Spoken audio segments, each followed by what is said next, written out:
நாட்டிலே ஜனாதிபதி கதிரையிலே இருந்த கோட்டாபே ராஜபக்ச இந்த முஸ்லிம் சமுதாயத்துக்கு எதிரான ஒரு ஆட்சியை செய்ததை யாரும் மறக்க மாட்டோம். எங்களுடைய கண்ணுக்கு முன்னால் பெற்ற தாய் தந்தையரை, பெற்ற பிள்ளைகளை உயிரோடு கொளுத்திய ஒரு காலம்.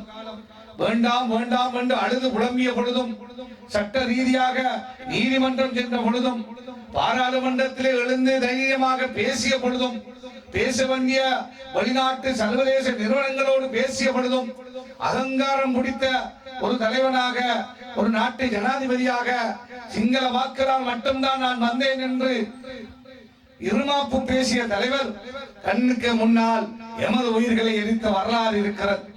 அதே போல எந்த பாவமும் செய்யாமல் ஒரு நீதியான ஜனநாயக ரீதியான அரசியல் பாதையிலே பயணிக்கின்ற, ஒரு ஜனநாயக பாதையிலே ஒரு சிறுபான்மை சமூகத்தை ஒன்று சேர்த்து பயணிக்கின்ற ஒரு கட்சியுடைய தலைமையான, நமது கட்சியின் தலைமையான நம்மை அநியாயமாக சிறைபிடித்த வரலாறு உங்களுக்கு தெரியும்.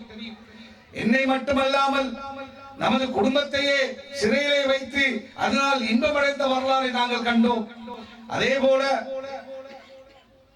ஈஸ்டர் தாக்குதலுடைய விசாரணைகள் முடிந்துவிட்டது என்று கடந்த அரசாங்கம் சொல்லிய பிறகும், 99% விசாரணை முடிந்து விட்டது என்று சொல்லிய பிறகும், கோட்டாபே வந்த பிறகு அநியாயமாக அப்பாவி முஸ்லிம் பெண்களை, அப்பாவி உலமாக்களை, அப்பாவி கல்விமான்களை, அரசியல்வாதிகளை எல்லோரையும் அநியாயமாக ஆயிரக்கணக்கிலே சிறையில் அடைத்த வரலாறு இருக்கிறது.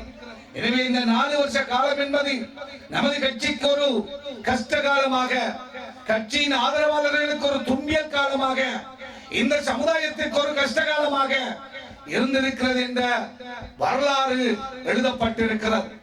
எனவே இந்த மக்களிடத்திலே, இந்த மாவட்ட கல்விமான்களிடத்திலே நாங்கள் வேண்டிக் கொள்வதெல்லாம், ஒரு சமுதாய பார்வையோடு அற்ப சொற்ப சலுகைகளுக்கு அல்லாமல், அல்லது தேர்தல் காலங்களிலே வீசுகின்ற சின்ன சின்ன விஷயங்களுக்கு அல்லாமல், இந்த மாவட்டம் இலங்கையிலே அதிகபட்ச முஸ்லிம்கள் வாழுகின்ற மாவட்டம், இஸ்லாமியர்களுக்கு என்று ஒரு கட்சியை இந்த நாட்டுக்கு அறிமுகம் செய்த மாவட்டம், அதற்கான ஒரு தலைவரை உருவாக்கிய மாவட்டம், இந்த நாட்டிலே ஏனைய சிறுபான்மையாக நமது சமூகம் வாழுகின்ற பொழுது